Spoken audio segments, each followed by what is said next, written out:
this out.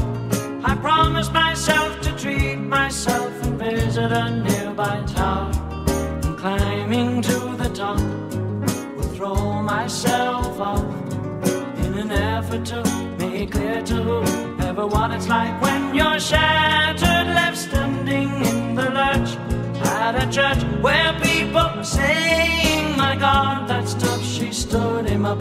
No point in us remaining. We may as well go home, as I did on my own, alone again. Naturally, to think that only yesterday I was cheerful, bright and gay, looking forward to who wouldn't do the role I was about to play. But as if to knock me down, reality came around, and without so much as a mere touch, cut me into little pieces, leaving me to doubt.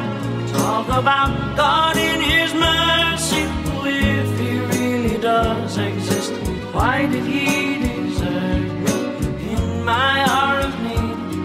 I truly am indeed alone again. Naturally, it seems to me